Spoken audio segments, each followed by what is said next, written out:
Hey everybody, what's going on? This week on One Tool a Week Guy, we're going to be taking a look at the Flexzilla hose right here that we could add into our building a CO2 tank setup. So if you're new to the channel, we take a look at tools every week. So if you love tools, go ahead and hit that subscribe button. Let's get to it.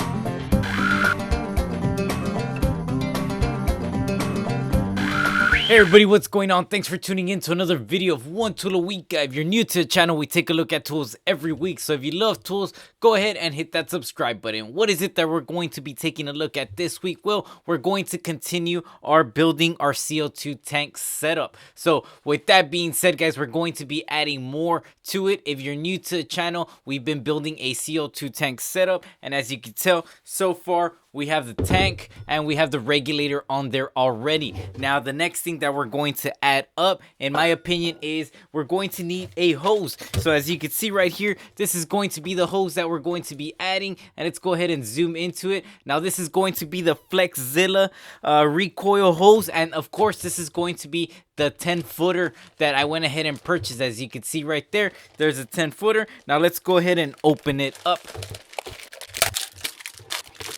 And there you have it, guys. This is going to be the Flexzilla 10-foot hose right here. And let's go ahead and pull it out real quick. Now, as you can tell, it's going to be the green color. Of course, it is Flexzilla's signature color. And if you haven't tuned in, I had also purchased a Flexzilla hose, which as far as so far, it's been working great. And it's outside of my truck. I know somebody had asked in the comments, how's it working so far in the sun? It's still out there and it's still no hose or anything. It's still working great. So with that being said, guys, this is going to be their Flexzilla Recoil hose for compressors or CO2 tanks, which of course I'm going to be using a CO2 tank. Now, of course, this is a 10-footer. The 10-footer is going to set you back for $16.62. Now, they do have a 15-footer, which is going to cost $18.62, a 20-footer, which is going to cost you $20.62, and a 25-footer, which is going to cost you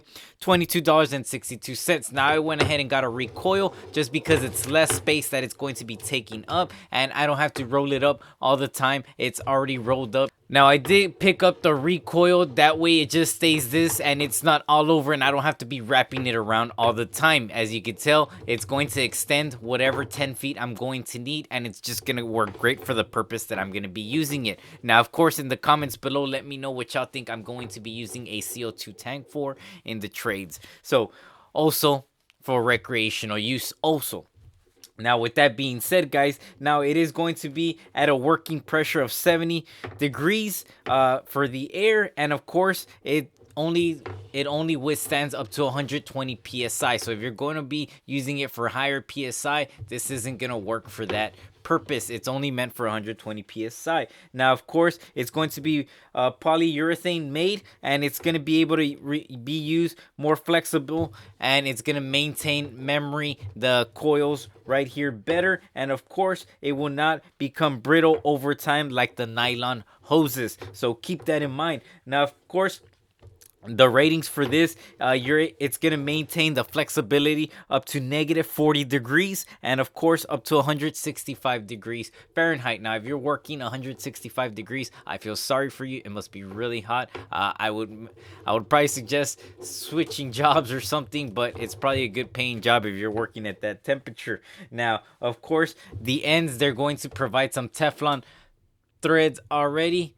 Let's go ahead and zoom in. As you can see right there, they're already Teflon on there, so you just have to connect your adapters. Now, of course, they are going to be 1/4 inch mel adapters, and that's going to be 1/4 inch nominal pipe thread each end, so keep that in mind.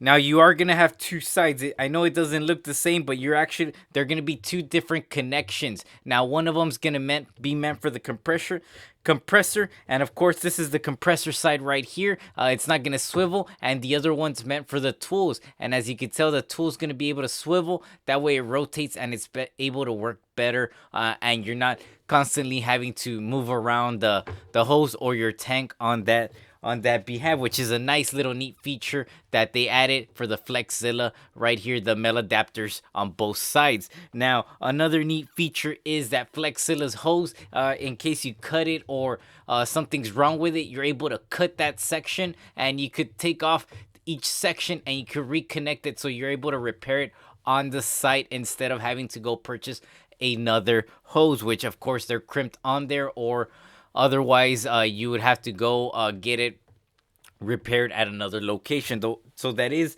a very great option. That's one of the main reasons why I went ahead and went with this baby. So of course that's going to conclude our video, guys. We're almost at 4,000 subscribers, so you know what that means. I will be giving away a Veto Pro Pack Tech pack. So with that being said, let me know what y'all think in the comments below, and as always, thank y'all for the support and thanks for watching. One tool a week, guys.